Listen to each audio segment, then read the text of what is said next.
Muy buenos días. Primero les agradezco muchísimo la invitación y sí les cuento la anécdota. La verdad es que no iba a venir de última hora. Estuve el fin de semana en Michoacán y no están ustedes para saberlo ni yo para contarlo, pero me agarró una gripa de esas marca Llorarás. Y entonces he estado con fiebre, he estado con dificultades. Y de todos atendiendo cosas del partido. Además hoy citaron la sesión del Comité Ejecutivo Nacional. Entonces yo quería llegar desde ayer en la noche aquí a Querétaro, quedarme a dormir, hacer algunas entrevistas de radio en la mañana, platicar con la prensa después de este desayuno. Y entonces dije a Agustín, desde el martes te iba a hablar para decirte que ya no podía ir. Y me dijo, no me digas. Pues yo pensé que su preocupación era la prensa. Y la verdad es que la preocupación eran ustedes. Que ya había una reunión, que ya había una convocatoria, que había mucho interés. Y yo lo sentí muy preocupado, me sentía muy apenado y entonces dije, bueno, hice malabares para venir. Acabando el desayuno me regreso. De hecho, yo quería regresarme a las 10 de la mañana. Yo llegué más o menos a las 10 acá. Estaba aquí con ustedes esperando que llegaran más compañeros. Entonces, bueno, ese es el preámbulo de mi visita acá. Y sí se los comento porque la verdad es que si a alguien le debemos que estemos ahora reunidos, pues es Agustín, que me hizo llegar la preocupación de que sería poco adecuado haber cancelado, y la verdad es que ya estando aquí me doy cuenta que efectivamente hubiera sido muy desafortunado. Les agradezco muchísimo la invitación y muchísimo el interés. Quiero comentarles primero que en una plática previa al llegar acá me doy cuenta de la mucha desinformación que hay sobre el movimiento. Por ejemplo, Andrés Manuel López Obrador, mientras fue jefe de gobierno del Distrito Federal, pues tenía una presencia constante en medios y eso permitía que lo que hacía, por más que se tergiversara, por más que se buscara manipular, la gente sabía dónde estaba. Y hoy no es así. Andrés Manuel ha recorrido 1001 municipios, uno por uno, ¿no? Por tierra, con contacto con la gente. A mí me tocó, por ejemplo, acompañarlo por todo el recorrido por Veracruz. No estuve en todo el recorrido completo, pero buena parte del estado me tocó recorrerlo con él. Yo estaba como comisionado del partido. Y la respuesta que tiene de la gente es impresionante. O sea, es como si estuviera en campaña. Trae un movimiento de masas, de mucha fuerza abajo y de un sector de la población que les gusta. Un tercio de la población, más para abajo, 20% de la población, medio por bueno 20% de la población. Pero es un número muy sólido, muy consciente y muy determinado a luchar, muy claro de que no hay que reconocer a Calderón y de que no podemos permitir que el país siga avanzando por el rumbo que tiene, más que avanzando, despeñándose por el rumbo por el que va.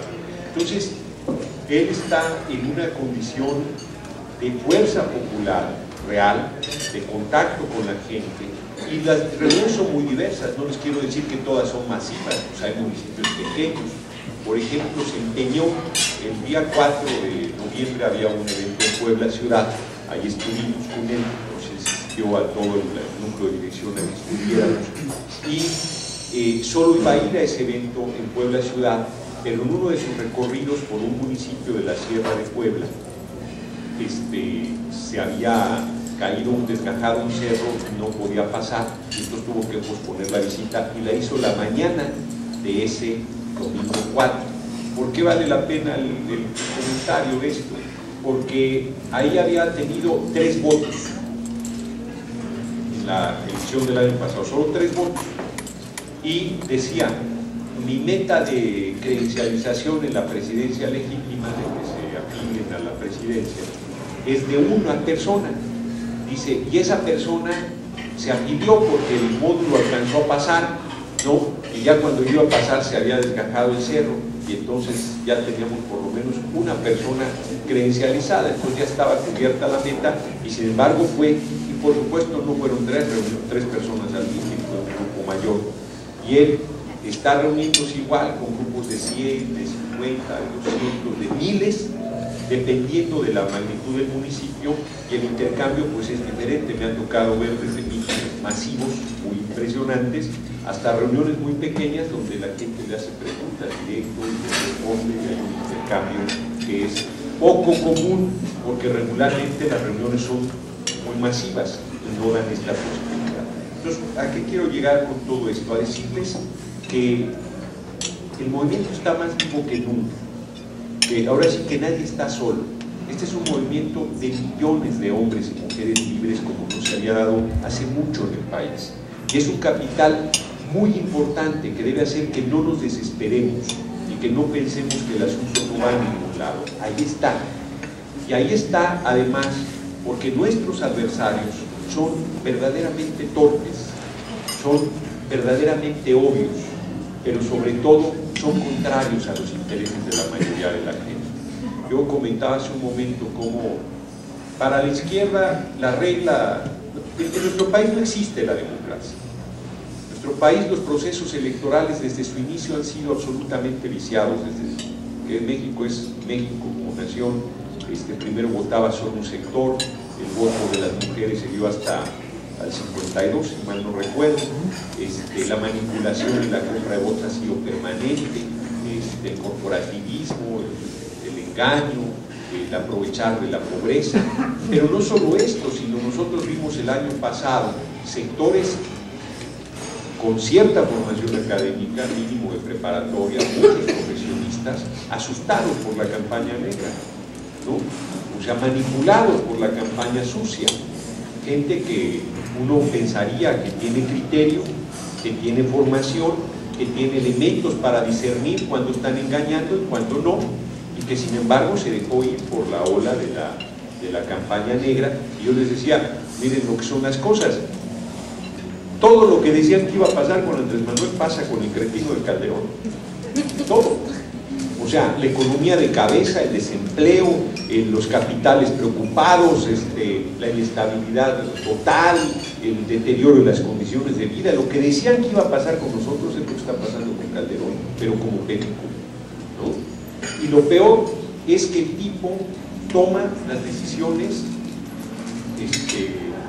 así, o sea, contrarias a la gente. Me parece que el ejemplo más duro es la mal llamada reforma fiscal.